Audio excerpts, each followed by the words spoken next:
Nuestro invitado programador es Guillermo Kluetzer. Básicamente, como la dinámica que nosotros generamos en este ciclo fue invitar a algunos cineastas a que elijan sus películas favoritas o bueno, las razones que tuvieran para programarlas y las trajeran frente al público y luego se entablara una charla con el director o los directores de la película. En este caso, Guillermo eligió 25 watts. También le pedimos que escribiera algo por qué había tomado esa decisión. Y bueno, y él nos mandó este texto que lo voy a leer ahora. Mi película uruguaya favorita, un recuerdo alejado más en las tripas que en la cabeza. Tratando de entender por qué tengo esa sensación grabada, suben fragmentos, músicas, personajes, su humor. Estoy sonriendo otra vez, pero sin una razón. Quizás su potencia está ahí, tanto tiempo después. Tengo ganas de volver a verla y me entusiasma la idea de charlar sobre ella con su director. Hoy en día, obviamente, Juan Pablo no está, para los que no saben, él falleció en el 2006, así que Pablo estará representando la película por los dos. Creo que me tenés que dar ese micrófono. Gracias. Bueno, gracias a todos, a la organización también por el esfuerzo de hacer esto, que está buenísimo. Estuve ayer viendo La Vida Útil y hoy 25 watts y lo disfruté mucho. Gracias a Pablo, obviamente, por estar acá. Yo la vi hace una semana, más o menos, después de hace 10 años. Sigue siendo mi película favorita uruguaya. Anoté un montón de cosas y no va a dar el tiempo, obviamente, de repasar todo esto, pero me ordené un poco como en el orden de que suceden las cosas y pensando un poco en la preproducción y sobre todo en el guión. Siempre un buen guión es la base, se dice, para una buena película. Habrán excepciones, pero este es un muy buen ejemplo, me parece, y quería que nos cuentes un poco del proceso de escritura, que sé que fue muy largo, y también qué pensás si esa duración, si necesariamente un guión que lleva mucho tiempo de escritura tiene como un proceso de maduración que lo ayuda, y bueno, eso. Bueno, hola. Gracias por venir. Sí, en realidad el guión en sí mismo, como guión, como lo conocemos los que trabajamos en cine, un documento de 60 a 90 páginas escrito a cuerpo 12 de la Courier, con espacios y no sé qué, apareció en un momento, pero como, digamos, nosotros teníamos como una idea de lo que queríamos hacer y le llamábamos guión a un montón de cosas que estaban escritas en hojitas separadas, escritas a mano y en distintas hojas de distinto gramaje de papel. Y la primera versión, podemos llamarle de un guión así como que se podía leer de principio a fin, la tipié yo a máquina en un verano, que Juan se fue de vacaciones, Arauco, que era el co-guionista, también se fue, y yo me quedé en Montevideo solo y con una máquina de escribir lo escribí todo. Y con mucho liquid paper, ¿no? Y eso fue como el guión que tuvimos durante pila de tiempo, ¿no? Como, además era una época en que no había tanto acceso a computadoras, o sea, estamos hablando de la época del DOS, el WordStart y cosas por el estilo. Entonces, nada, era como una cosa bastante como difícil acceder al guión papel si no era así. Y digamos, la génesis así tipo primigenia fue unos diálogos que me puse a escribir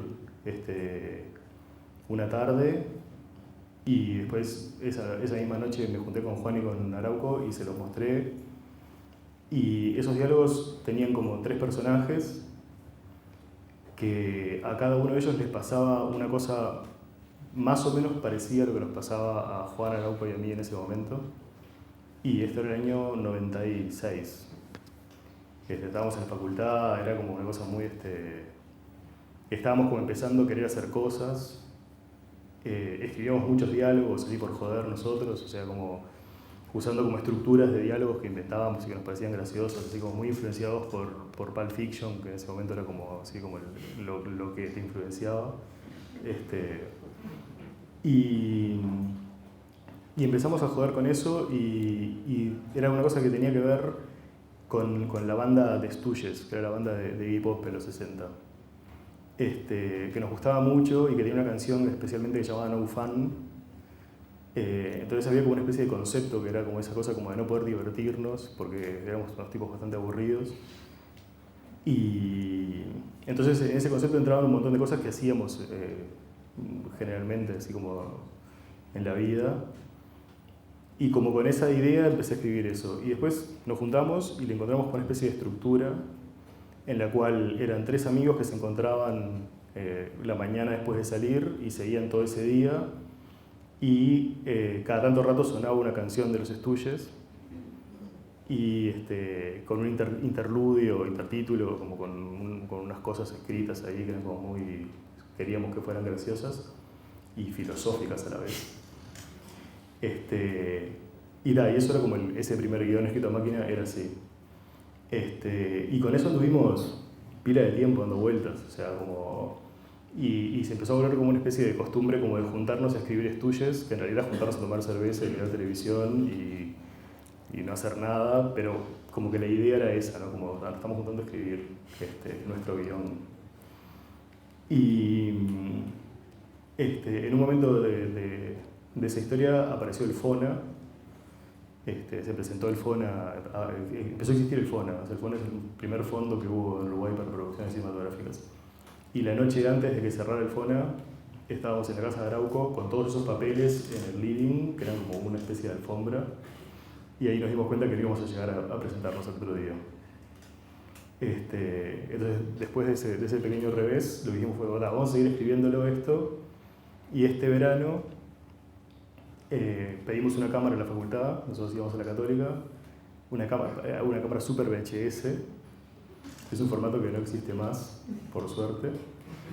Y la filmamos y hacemos los personajes nosotros. Yo iba a ser el Javi, Juan obviamente iba a ser el Leche y Arauco iba a ser el Seba. Y ya habíamos hecho algunas cosas así, unos cortos y unas pelotudeces en ese plan. Entonces nos parecía como una cosa como que estaba bárbara y que lo podíamos hacer. Pero como cualquier proyecto de esa índole a los 20 años, se fue como diluyendo pero como que no perdíamos esa idea como de, bueno, tenemos algo que queremos hacer que está bueno, terminamos la facultad, arrancamos, cada uno empezó como a trabajar en el suyo, Arauco se fue para México, y con Juan seguimos dándole vueltas a esto, y en un momento,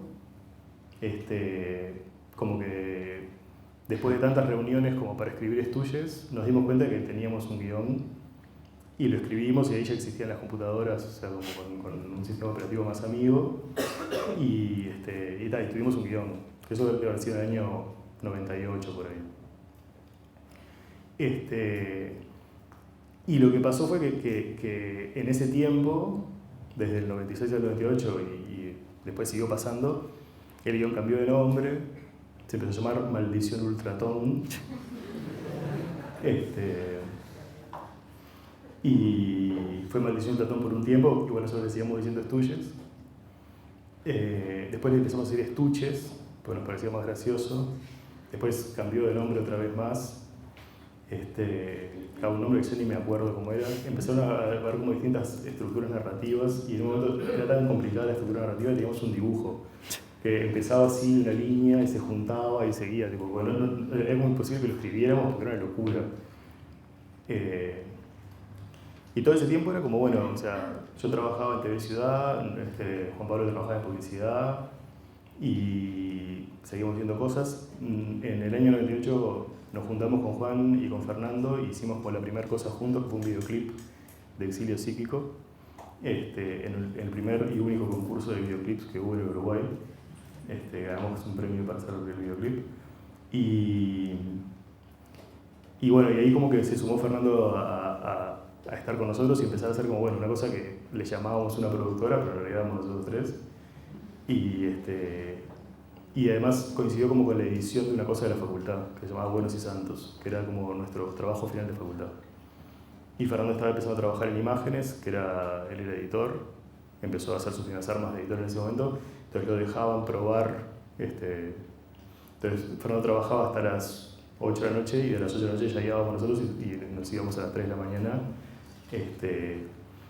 Y todo ese tiempo como que 25 horas estaba ahí, ¿no? Como en el aire. Y se fueron como muriendo personajes, y desapareciendo personajes y apareciendo otros, o transformándose dos en uno, y fueron como miles de personajes con excelentes apodos, como el Mandioca o la Sandra, y había algunos más, ahora no me acuerdo, pero todos fueron como desapareciendo. Y fueron como creciendo estos tres personajes. Después Araujo volvió y no siguió escribiendo con nosotros, entonces como el personaje Araujo quedó como medio acéfalo, medio como que lo adoptamos entre Juan y yo y lo fuimos como armando para otro lado. Y lo que fue pasando, o sea, eso de la muerte de los personajes y el dejar ir cosas de anécdotas que nos iban pasando, lo que íbamos dejando ir. Hay un personaje muy bueno que se llamaba El Hijo de Puta, que se llamaba así, El Hijo de Puta.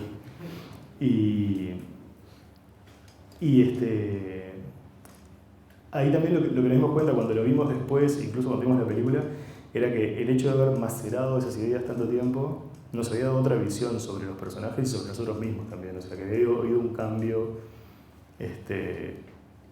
para mejor, pero sobre todo que había un cambio como desde el punto de vista, ¿no? O sea, había pasado de ser una cosa como de las cosas que vivíamos en el momento, que las vivíamos y llegábamos a nuestra casa y las escribíamos y dijimos, esto tiene que ir en la película, no sé qué, a, che, ¿te parece que esto tiene que ir en la película? Tipo, pues, es una película, ¿no? O sea, es como otra cosa, vamos a pensarlo de otra manera. Entonces empezó a ver como todo ese trabajo y sí, o sea, el guión fue cambiando en esos 5 años porque nosotros fuimos cambiando hasta que lo pudimos filmar. Y cuando lo filmamos, incluso ahí nos dimos cuenta de un montón de cosas que pretendíamos que fueran de una manera y que de repente terminaron siendo de otra. Entonces también fue como un trabajo como de introspección de alguna forma, pero también como de jugar con un reflejo que no era exactamente el que habíamos arrancado.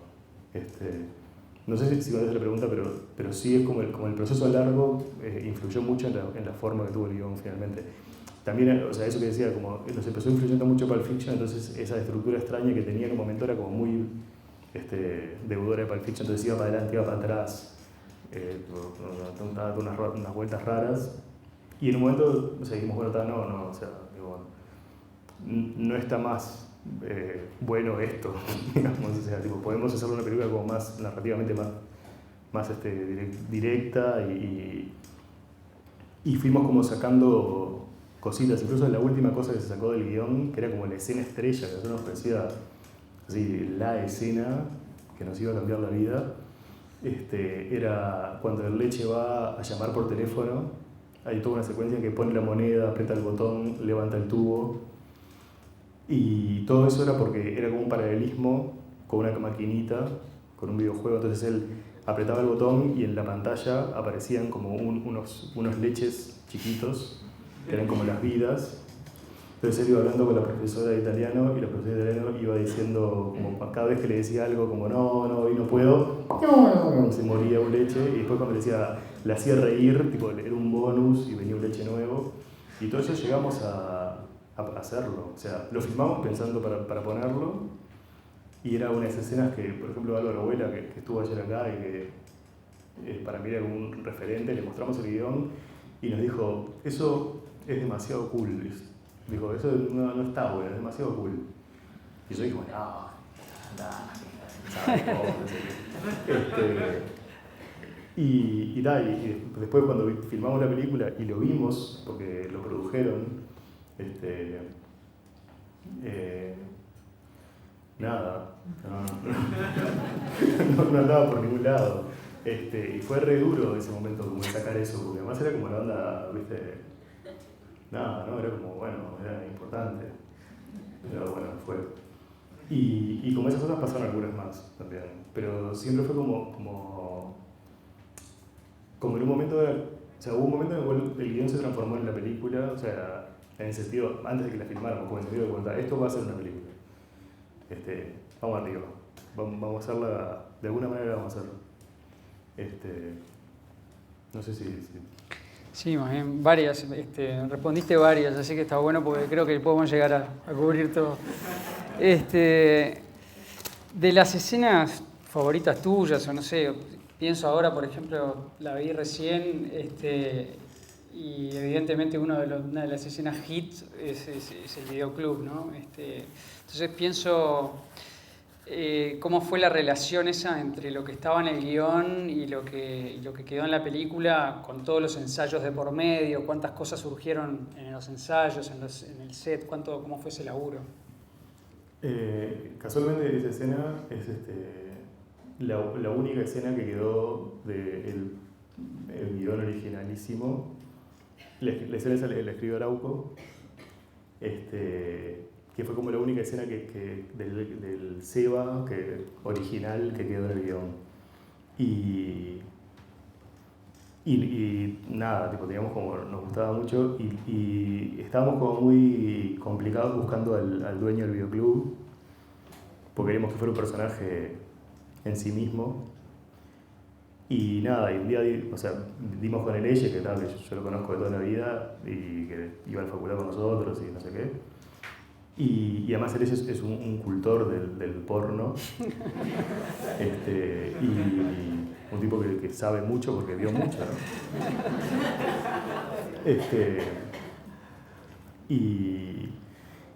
Y nada, tuvimos un ensayo con el Eche, que sabíamos que no necesitábamos más que eso. Y el día del rodaje le dijimos, bueno, dale que va. Y arrancó con ese delirio, que hay como tomas que quedaron afuera, que se iban a lugares mucho más complicados, pero nada, fue como, en ese sentido fue como muy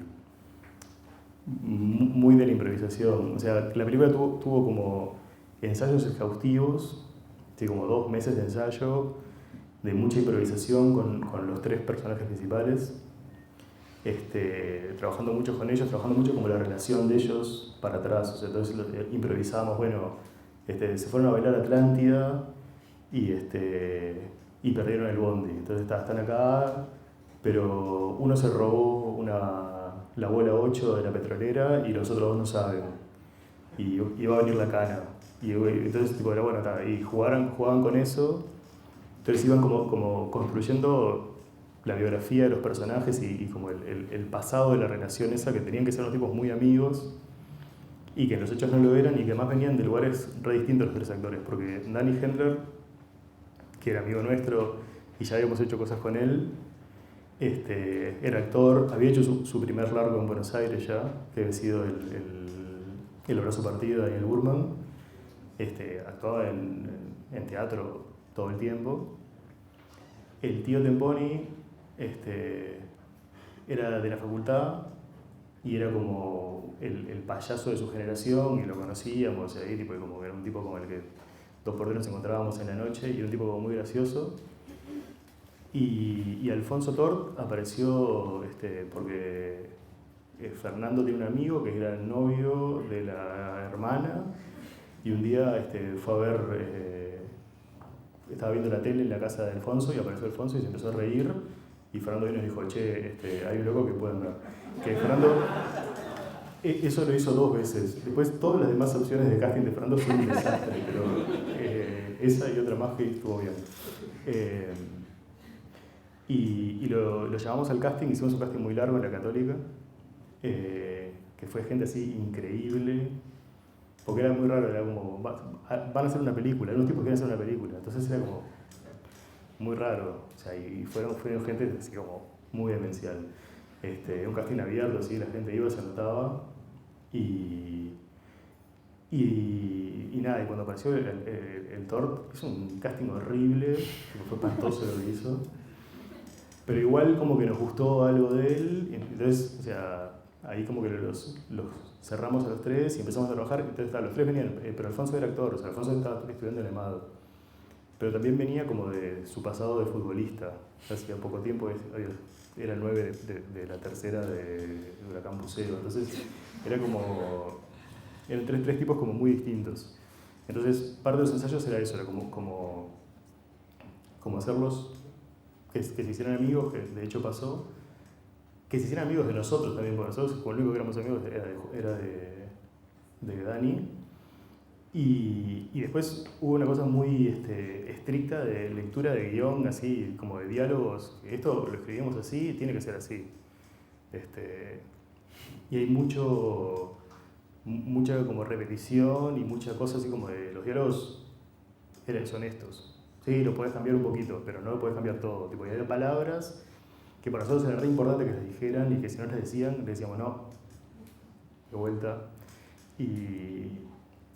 Y lo que tenía también era como, o sea, una mezcla entre actores y no actores.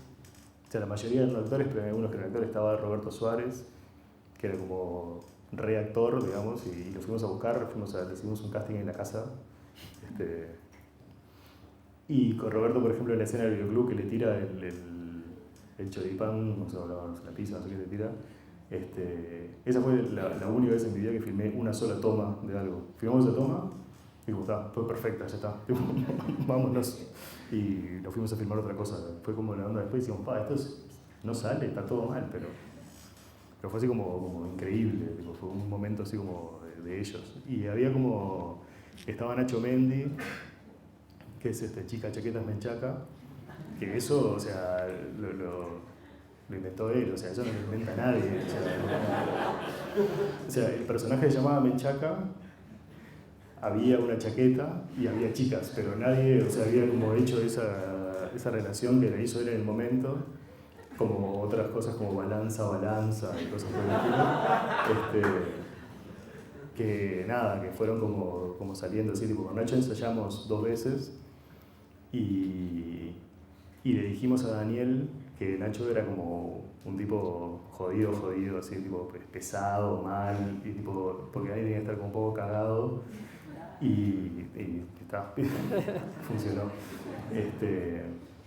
Y después estaba Moré, por ejemplo, que también era actor en ese momento y como vino como medio de onda también, pero inventó en su ensayo de improvisación, inventó lo de Marmota Chico. O sea que el Seba era el hermano del Marmota y lo que él tenía que decirle era, ¿vos sos el hermano del Marmota? Y era eso es lo que decía el guión. Y él dijo, Marmota Chico. Y eso como, o sea, ahora al Thor lo persigue la gente y le dice Marmota Chico todavía, por un invento de Moré. O sea que todo fue como se fue dando un poco así y teníamos por un lado como cosas muy estrictas de ensayos de los diálogos y cosas como que, bueno, era encontrar el actor que nos parecía que podía dar el personaje y dejarlo hacer un poco. Buenísimo.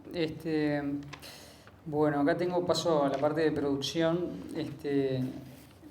En una entrevista de la Guía 50 hablabas de la forma en la que la produjeron, ¿no? Y de cómo que pocas películas se hacen así, a veces como que medio con el límite de lo que necesitas.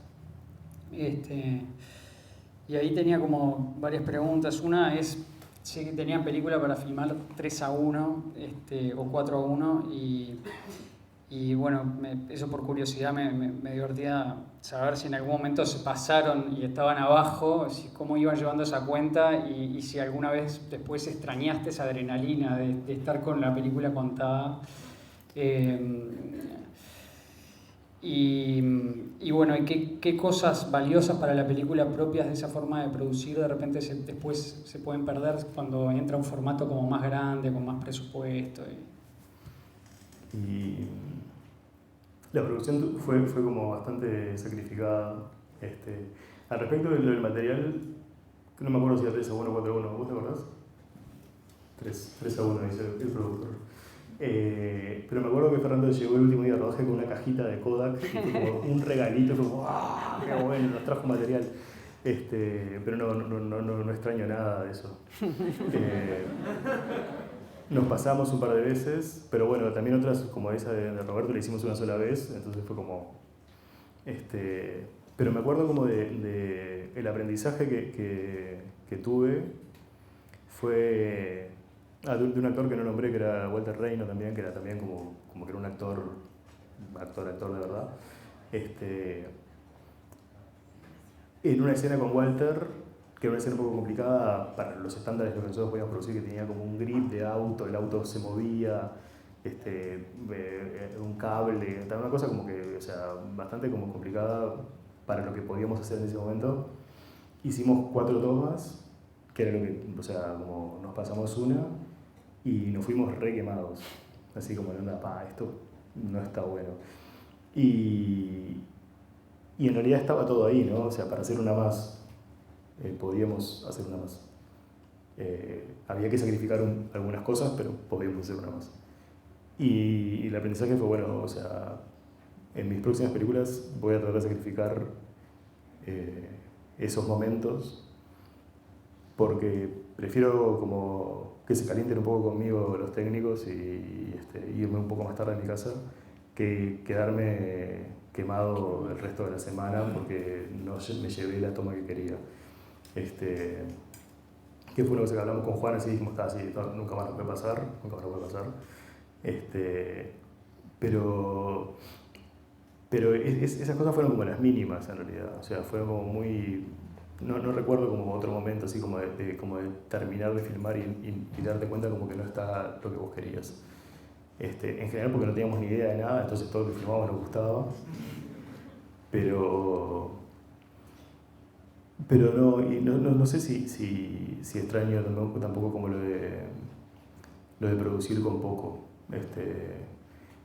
En ese momento era impensable producir con más, o sea, era como estábamos en el mejor de los mundos, digamos, o sea, tipo, hacíamos todo lo que queríamos, o sea, estábamos haciendo una película, era una cosa como muy rara, tipo, fue como, yo me despertaba todos los días en la casa que compartíamos con la productora de la película, que era la oficina de producción, y era como la onda, era un bardo todo, estaba lleno de sanguchitos por todos lados, se escapaban los hámsters, era como toda una cosa espantosa, pero era tipo, estamos haciendo una película, yo qué sé, esto no le pasó a nadie, entonces era como, o sea, era como una cosa como muy adrenalínica, que ya solo eso te daba como ganas a nosotros.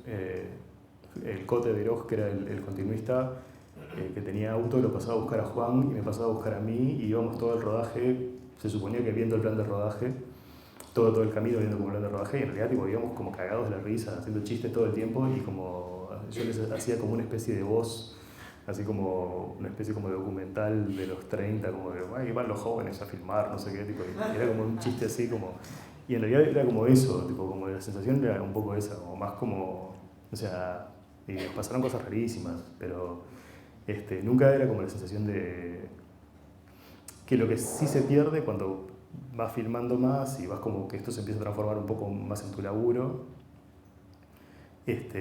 perdés un poco esa cosa, ¿no? Como de esa especie de esa super inocencia y esa cosa como de tipo, estoy yendo a hacer esto que está buenísimo, y a veces está bueno como pensar, tipo, che, no, esto por más que haya mucha gente laburando y porque haya mucha plata involucrada, sigue estando buenísimo, o sea, no perdamos de vista eso, estamos haciendo películas, nadie hace películas, es el juego más lindo y más caro del mundo, vamos a jugarlo con ganas, pero o sea, lo que puede pasar es eso, como perder ese tipo de entusiasmo. Está bien.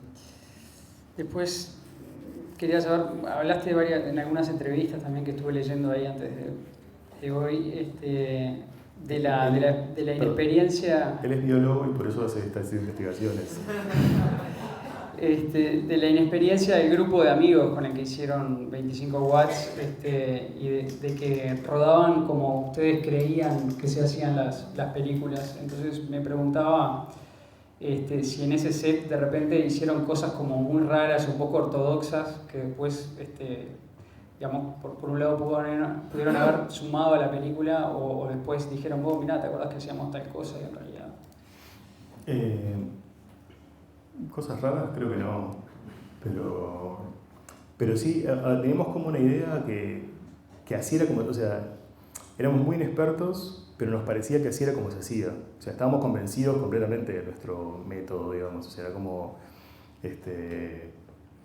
y sí, tipo, como teníamos como cosas, o sea, más bien había cosas como muy previstas. Por ejemplo, o sea, creo que fue la única película en que funcionó la cobertura, que un día estábamos filmando, llovió, y dijimos, todos a la casa de Nico a filmar el interior. Y tipo, llamamos a Nico y Nico estaba, y nos fuimos todos a la casa de él a filmar.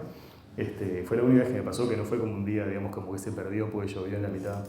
Que Nico era un pibe que era como amigo de Laura Goodman, que era la que hacía locaciones, que le pedimos un cuarto, después le pedimos otro cuarto, después le pedimos un pedacito de la cocina y después lo echamos de la casa.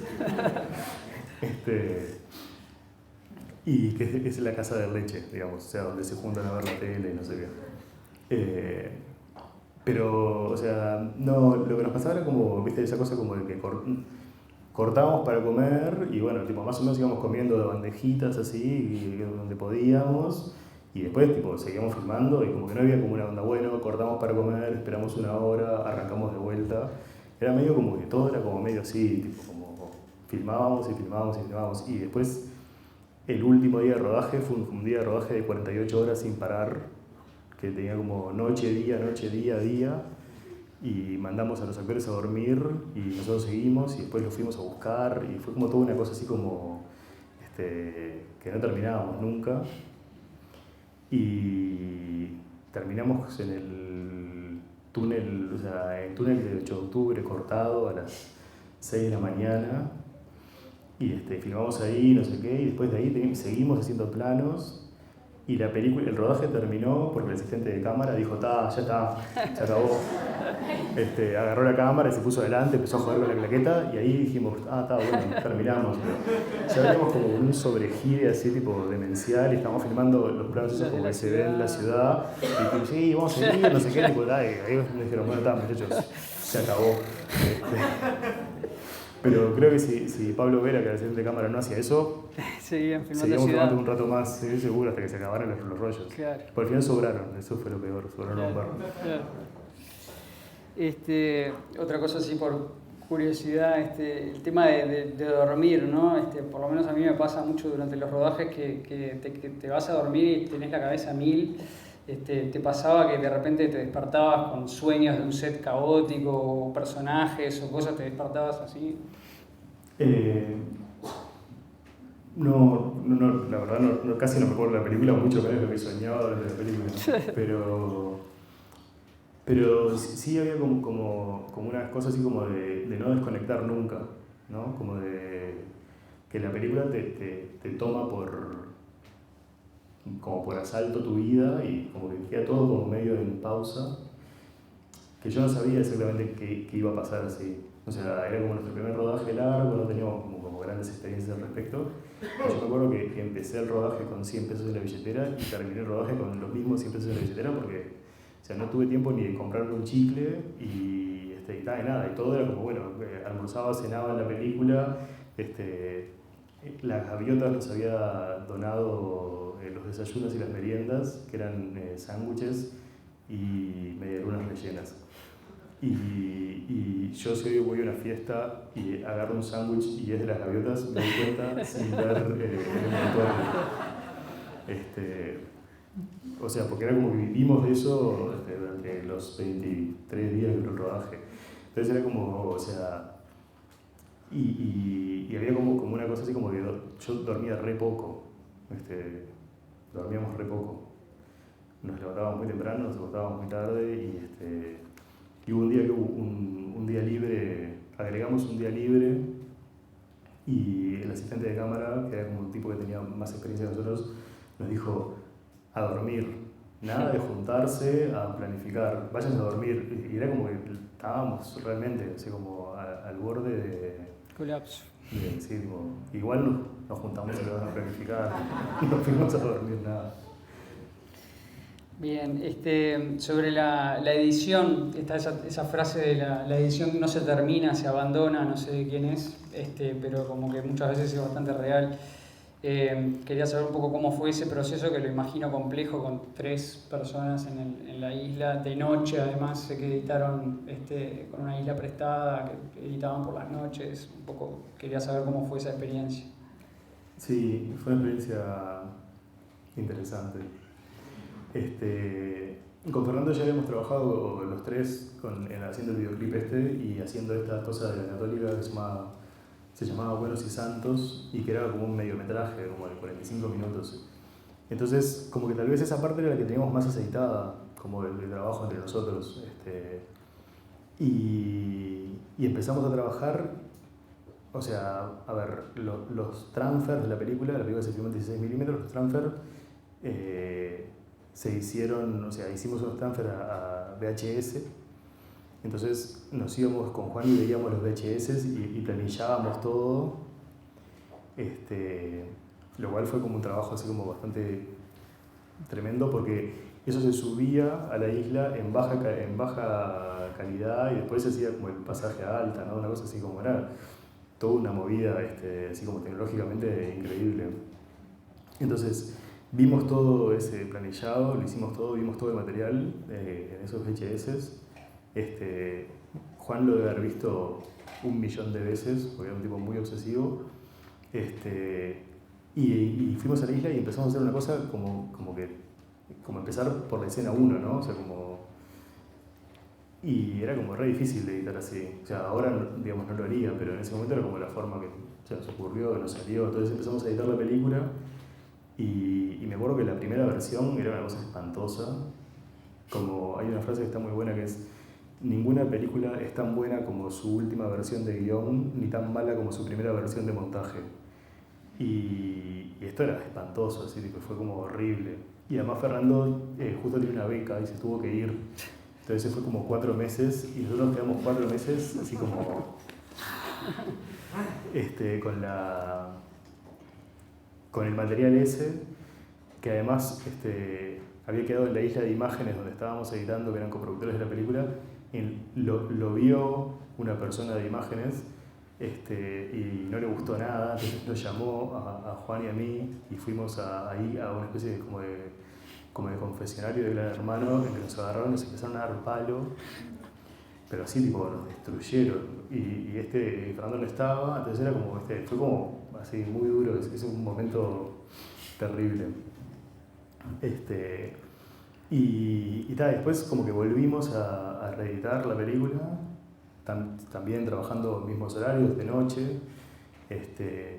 Ahí como que empezamos a encontrarle más la vuelta. Cambiamos algunas tomas, o sea, algunas tomas que habíamos elegido en ese primer visionado, después de verlas armadas, nos pareció que no y las cambiamos. Y después hicimos doblajes, un montón de doblajes. Ahora no me acuerdo bien en qué escena, pero había como una escena que no funcionaba nada. Pero como era un plano general y era blanco y negro, y era 16 y no se veía nada, las bocas de nadie, dijimos, bueno, vamos a decir lo que quieramos, entonces, lo que queramos. Entonces fuimos y los llamamos a los actores y los hicimos doblar toda la escena. Y me acuerdo que lo doblamos ahí en imágenes, fue Jafalián y les hicimos como un living, como con una cosa también, o sea, tecnológicamente para atrás. Pero los doblamos a una escena larguísima, que era la escena en que Gerardito, en que Hernán, el hippie, va y les dice que estuvo con Gerardito.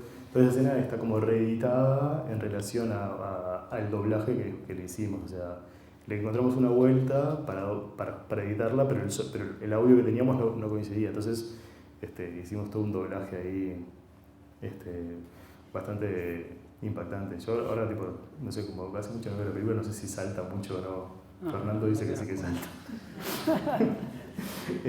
Solo Fernando se da cuenta. Jaffa también, sí. Y bueno, y lo que pasó, que en un momento, o sea, fue bastante eso, como de abandonarlo, porque en un momento en que estábamos como ya llegando como a la versión definitiva, digamos, que estábamos todos conformes con la película, que incluso le habíamos mostrado un poco, Juan apareció como con la idea de cambiar de vuelta tomas y ahí como dijimos, no, se acabó. Porque ya íbamos a volver a poner, donde estaba la 1, habíamos puesto la 3, después íbamos a poner la 2 entonces había quedado la 1, pero entonces ahora íbamos a probar de vuelta la 2, entonces dijimos, bueno, no, ya se acabó ese momento. Y ahí pasamos al sonido, que fue también como una cosa demencial. Está bien, sí. Llega un momento que si no empezás como a dar vueltas en círculo, ¿no? En ese proceso Sí, de edición. en ese momento, o sea, con 25 watts fue muy así. Muy bien. Bueno, también el público, por supuesto, ya está claro que puede participar, levante la mano. Yo tengo algunas más, pero me gustaría que en realidad el público participe. Dale, hago una más y vamos con el público. ¿Cuál? La música. Hay un playlist en YouTube en el que pueden escuchar, creo que casi toda la banda sonora. No sé quién lo hizo, pero muy bien. Y bueno, hay una anécdota ahí sobre el estuche, que eso también lo pueden leer en una nota de Bla. Pero me gustaría saber sobre el proceso de selección de la música. En una época donde no había internet, no era todo clics, ¿no? Vi por ahí que estaba Henry, este loco que vendía discos, y, o sea, saber un poco cómo fue la investigación y después la selección. Claro, Henry aparecía en el primer guión, que es las primeras esas líneas que yo había escrito, aparecía Henry. Pero después lo sacamos. Henry un tipo que tenía una librería, disquería en Positos, a la que Juan y yo íbamos bastante. Que se vendían discos, que era una cosa que había antes. Y no, con la música, bueno, estaba lo de los estuches al principio. Y en un momento, cuando ya estábamos por hacer la película y teníamos como claro qué íbamos a hacer, alguien averiguó cuánto salía I Wanna Be Your Dog y salía tipo, todo el presupuesto de la película. Entonces fue como, opa, vamos a tener que ir por otro lado. Y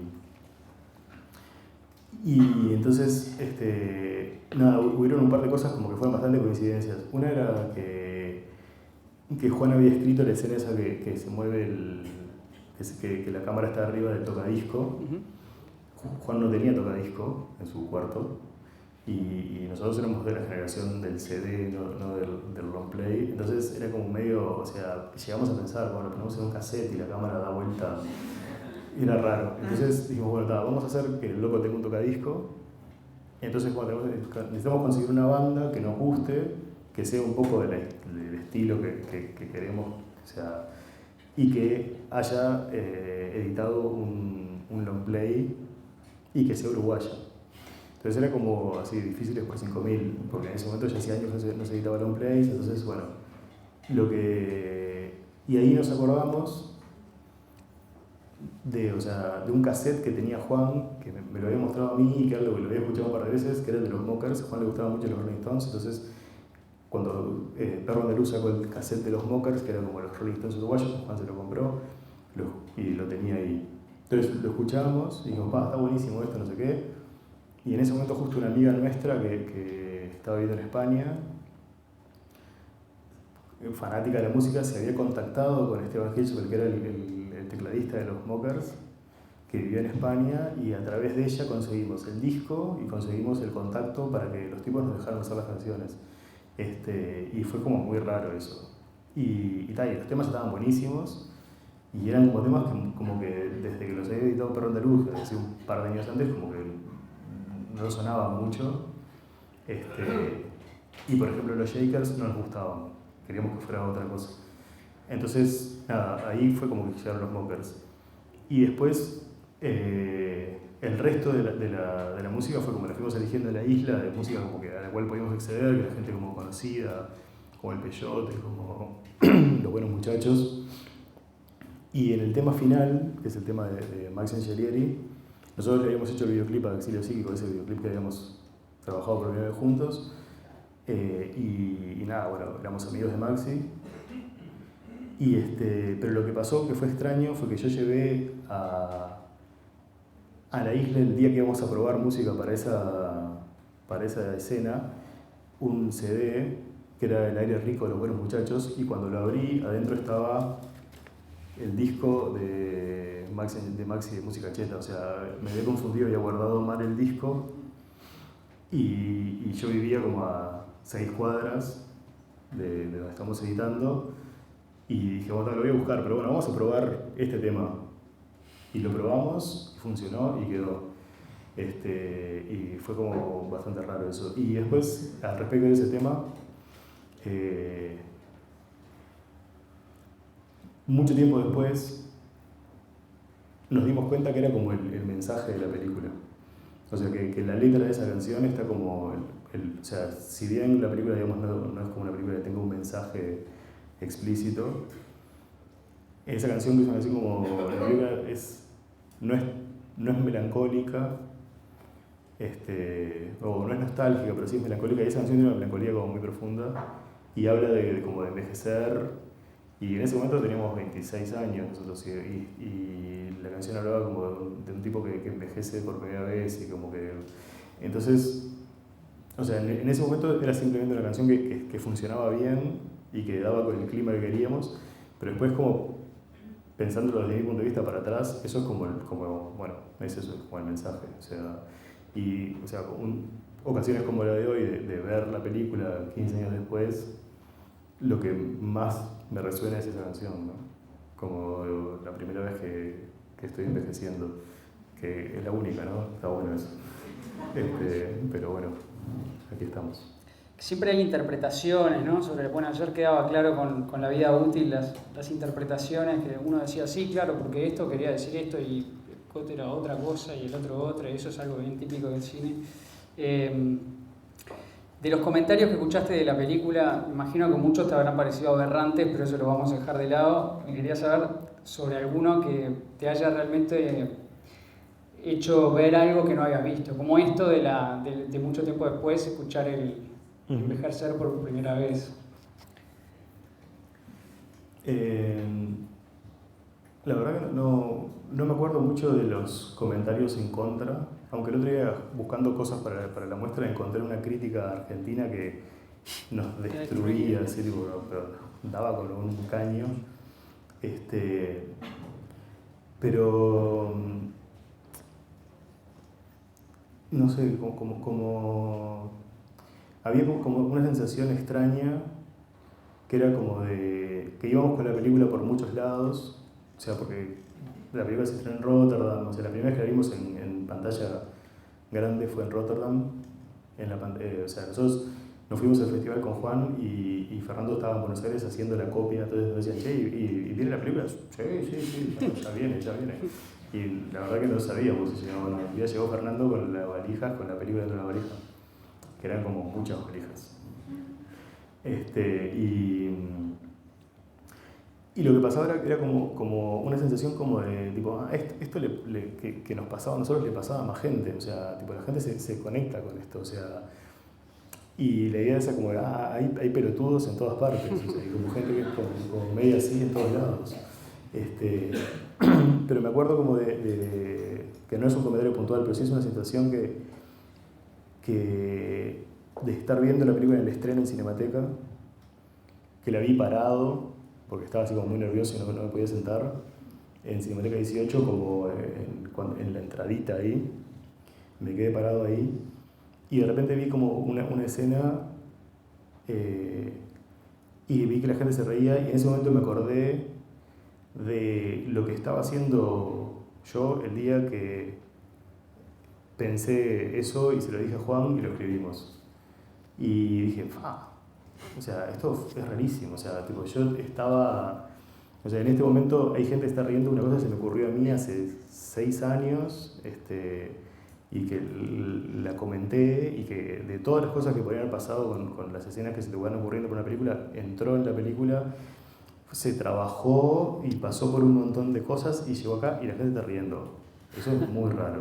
O sea, fue una sensación como muy extraña, como de acordarme, ¿viste? Tipo de que llevé el café con leche, no sé qué, y lo puse en la casa de mi vieja, donde estaba la mesa, no sé qué.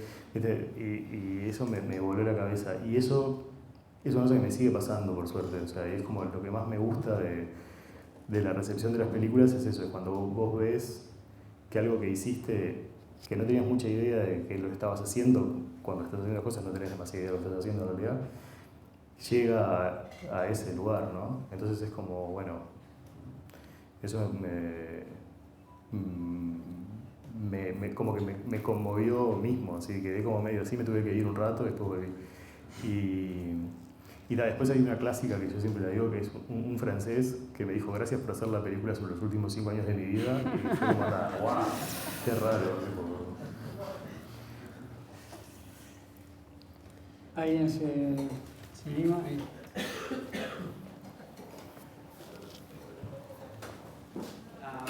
Hola, mi pregunta es medio simple y espero que no te ponga en compromiso por cómo viene la mano.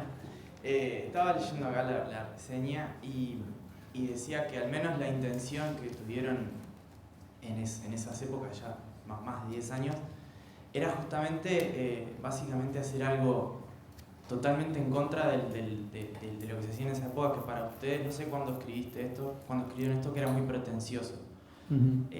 Y que fuera el resultado que fuera, lo que querían era que la gente básicamente se levantaran de la silla de odiarla, que se levantaran de la silla y fueran a hacer algo en contra de 25 watts. Mi pregunta es si eso todavía sigue en pie, si alguien ya hizo algo en contra de 25 watts y te pareció algo bien, y más o menos eso, o sea, ¿qué es 25 watts hoy después de más de 10 años, más de 15 años para vos? Porque creo que acá para la mayoría ya creo que estamos medio de acuerdo que es una de las mejores películas del cine uruguayo contemporáneo. Pero ¿qué es para vos 25 watts después de todo ese tiempo? Al respecto del texto ese, lo escribimos como ahí más o menos en el 2001, en la época de 25 watts. Fue un texto que escribimos como para una entrevista que nunca sucedió. Era como una especie de glosario y había muchas cosas, y ese apartado se llamaba Versus, y tenía como un poco, o sea, el sentido que es un poco lo que hablamos al principio de la pregunta de Guille. O sea, cuando arrancamos la película era como una idea también así como un poco contestataria contra un montón de cosas, y era como una cosa como de nosotros, así como muy, y nada, éramos unos pendejos y nos parecía que estaba buenísimo lo que estábamos haciendo y que se fueran todos a cagar. Y bueno, y eso tipo, después fue como cambiando incluso dentro de la película. O sea, la película ya no es lo que hubiera sido si lo hubiéramos filmado en Super VHS de esa manera, como habíamos pensado en un primer momento. Pero igual, pensando en aquel momento, incluso pensando para atrás, había como una idea de un cine, no uruguayo porque casi no había cine uruguayo, pero sí un cine como latinoamericano, que a nosotros nos rechinaba un poco, que era como el mundo de Subiela, no sé si bueno, estaba mejor. O no sé, capaz que te gusta, yo sé, a mí no me gustaba nada. Pero lo que tiene bueno las películas es que las podés seguir viendo. Y bueno, y Subiela está ahí, tipo, era un tipo como que hacía unas películas que a mí no me gustaban y a todo el mundo le gustaban. Entonces era como, con Juan teníamos como un poco eso como de, tipo, esto no está bueno y a todo el mundo le gusta. Y había también como una cosa como del cine comprometido en un sentido como absolutamente político y no comprometido con el lenguaje o no comprometido con la narración, que también nos rompía un poco las pelotas. Entonces era un poco como, bueno, ir en contra de eso nos parecía como interesante. Así como nos gustaban los Stooges y no nos gustaban otras bandas que le gustaban a más gente, bueno, nos pasaba como un poco eso. Y sí, yo sigo pensando lo mismo. Me parece como que la forma que tiene de avanzar cualquier actividad, o sea, la actividad artística, obviamente, es un poco como trabajar como con tesis y antítesis y bueno, y a ver qué sale de ahí, ¿viste? Y me parece que sí, que hay películas en contra de 25 watts que se han hecho. Y a mí me parece que está buenísimo que se hagan. O sea, yo no tengo por qué gustarme. De hecho, posiblemente no me gusten, pero sí está bueno que existan y sí está bueno como que haya otra forma de contar. Me parece que es como lo natural. O sea, lo no natural es enojarse al pedo. Tipo, porque si te enojas, buenísimo, enojate, agarrar la cámara y salir a filmar. O sea, pero enojarte y el enojo de salón me parece un poco boludo. ¿Y qué es 25 watts para mí ahora? Nada, es eso un poco como la sensación esa que contaba hace un rato, como de la sensación de haber hecho algo hace muchísimo tiempo y de que muchos años después la gente se siga riendo del mismo chiste banana. Me parece que está buenísimo, yo no sé, pero no, o sea, nunca me pareció una película generacional, ni algo que pintara a los jóvenes uruguayos, ni algo que hablara del desgano de una sociedad detenida en el tiempo y en blanco y negro, ni que las ideas de Uruguay a nivel sociopolítico y cultural son de 25 watts, ni ninguna de todas esas pajerías.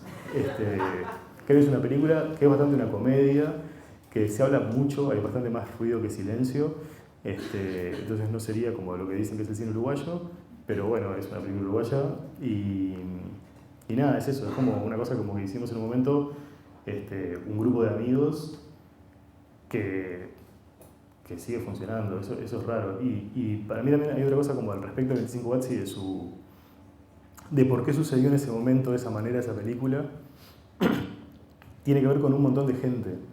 O sea, no solo con Juan y conmigo, ni con Juan y conmigo y con Arauco, que fue el otro guionista, ni con Juan conmigo, Arauco y con Fernando, que fue el productor y el montajista, y podría seguir nombrando. O sea, en realidad fue un grupo muy grande y nosotros éramos como una pequeña expresión de ese grupo. Éramos como los que teníamos el guión en ese momento y en ese momento si no lo filmábamos nosotros alguien lo iba a filmar.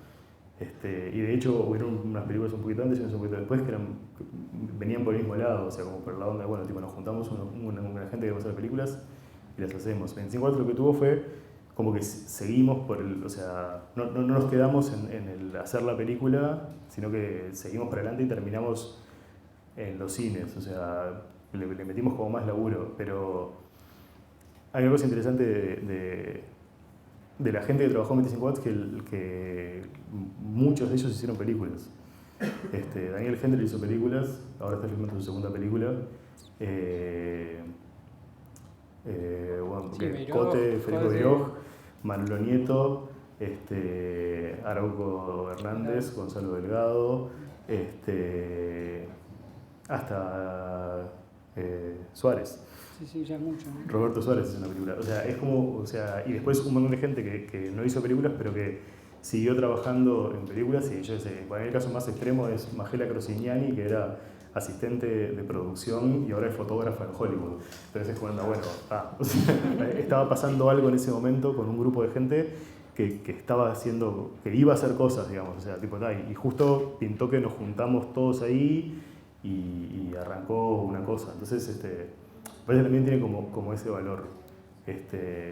Pero que pasó en ese momento, pero podría haber pasado, o sea, en ese momento iba a pasar algo así y pasó como muy a otros niveles también, pero nada, era como un momento, como una especie de masa crítica que estaba llegando hacia ese lugar.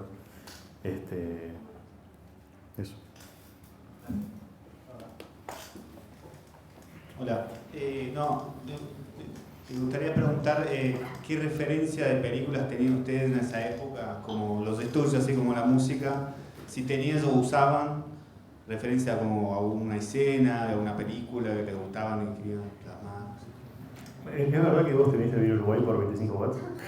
Es verdad, sí. O sea, fue el empujoncito. Mira vos, perdón. No, gracias. Sí, teníamos como. Lo que nos pasaba era como que en ese mundo así de películas que no nos gustaban, latinoamericanas, en un momento encontramos una película que nos gustó mucho que se llamaba Labios de Churrasco, de un director argentino que se llama Perrone, Raúl Perrone.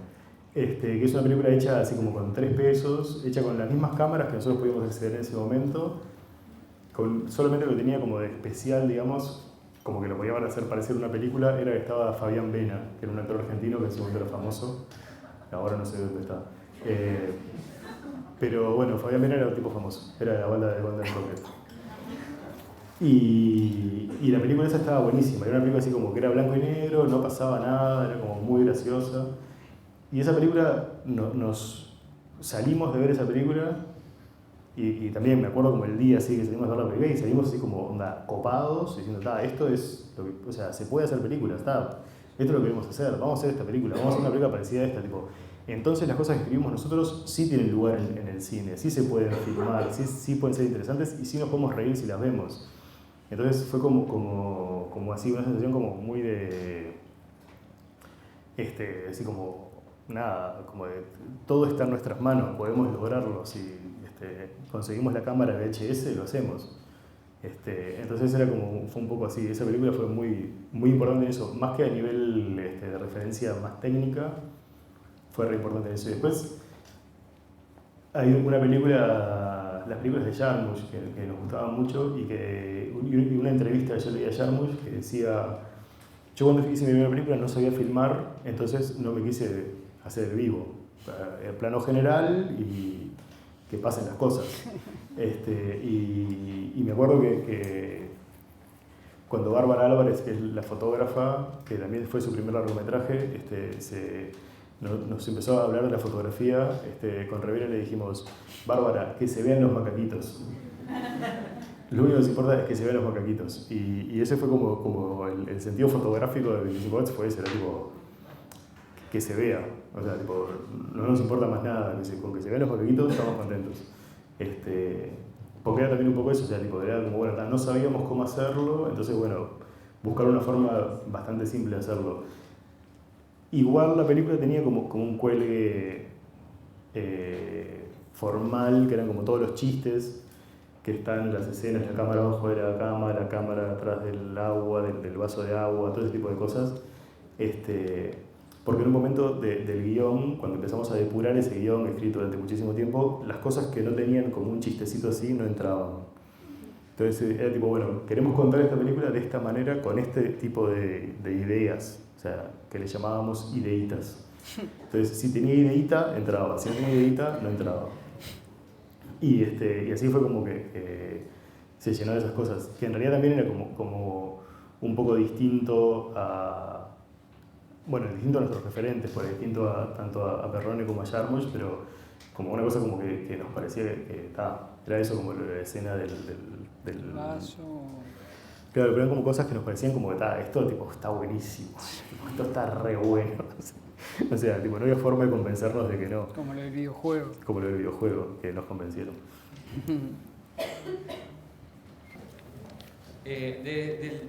La película tiene como una rebeldía, pero en el plano formal también, porque hay como un desafío a la estructura tradicional, ¿no? de las películas, de los plot points. Entonces, que hablaras un poco, pues, no es porque sí que funciona, es porque también tenía una estructura que fue pensada para eso. De hecho, algo con la tesis tenía que ver, ¿no? Entonces, como desde el punto de vista formal de la estructura, ¿cuál fue el planteo? Sí, era una época que, o sea, que el mundo también un poco de la enseñanza de audiovisual en Uruguay venía como por el lado de tiene que haber una estructura así, tiene que ser así, no sé qué, plot point, papá. Y que está buenísimo, pero nosotros estábamos como, o sea, la película tenía ya de pique 3 personajes y esa idea como de que no pasaba nada, entonces era como medio difícil meterla en esa estructura, más allá de que mucha gente lo intentó, y nos dieron muchos consejos así como en la onda, esta película está bárbara, pero en realidad tienen que irse a otro país y cambiar la estructura, sacarle 2 personajes, y cosas por el estilo. Y sí, lo que pasa es que también fue como medio aluvional eso, ¿no? Fue como una cosa como la idea de las 24 horas y bueno, y que vaya pasando todo lo que va pasando. Y me parece que el trabajo de montaje más importante fue eso, como cómo estructurar eso que habíamos filmado, que era todo medio como, bueno, salió así, tipo del día a la noche, cómo darle como pequeños como valles y picos a esas 3 historias, cómo las fuimos como tratando como de concatenar. Pero fue una cosa que encontramos más en el montaje que en el guión, y que me parece que lo que pasó fue que la primera versión esa que vimos, que era un espanto, era como la idea del guión, ¿no? O sea, como esa estructura, esa antiestructura por la cual habíamos peleado tanto, que nos explotó en las manos y era una cagada. Y ahí fue como que hubo que elaborar un montón como para encontrarle como las vueltitas a los personajes. De hecho, tipo, no es que hayamos dejado mucho material afuera, creo que hay solo una escena afuera que hayamos filmado, pero, o sea, como el uso del material a los límites, ¿no? Como, o sea, tratar de buscar como cositas. Y lo que tenía un poco era eso, era como que cada tanto venía la película y de repente pum, aparecía una de esas ideitas, entonces como que te levantaba un poquito y después medio que se envolaba de vuelta, pum, aparecía otra y como que la estructura fue un poco esa, sí. Pero sí, no responde como la estructura clásica del guión normal. Y eso fue como en su momento, fue como una cosa así como que antes de que hiciéramos la película, como mucha gente nos trató de... Criticado. Sí, de inculcar Sid Field. Pero bueno, nada, la bancamos yo. Hola. Hola. Primero que nada, te felicito porque la verdad que, como dijo él, creo que para un montón de gente que está acá es como un referente de cine uruguayo y probablemente una de las primeras películas que vimos. Quizás yo vengo del interior y lo vi en un VHS que me lo pasaron, no sé grabado cómo, y es como interesantísimo estar como intercambiando eso con ustedes acá, ¿no? Y nada, volviendo a lo que decías, me quedé pensando en lo de la fotógrafa, y me encantaría saber, vos decís de que se vean los macaquitos y tenés como ese recurso de veo el grano y no sé qué, o sea, el 16 en blanco y negro, como que te da esa riqueza igual, a pesar de que solo se ven los macaquitos, entre comillas, ¿no? Y a mí me gusta la escena del vaso, ¿no? De Hendler hundiéndose ahí, es como un simbolismo bastante explícito igual, ¿no? Entonces, a partir de qué punto esa búsqueda empezó, capaz que como el desencadenante fue eso que te dijo la fotógrafa, ¿no? ¿Qué tal si acá, no sé qué? Y cómo lo manejaron, o sea, cómo buscaron y qué encontraron en ese diálogo, ¿no? De que solo se vean los macaquitos a algo tan interesante como ese simbolismo que tiene casi toda la película, ¿no? Yo creo que en todas las escenas, ese plano del muro ahí, todo es como súper rico, ¿no? Sí, justo lo del vaso era como que estaba en el guión y era como una cosa así como media ineludible que tenía que ser así, o sea, no hubo mucha... Había como esas cosas, eso es lo que yo me refería con las ideitas, esas cosas ya estaban y lo que le pedíamos a Bárbara era que nos ayudara a hacerlas y a resolverlas de mejor manera.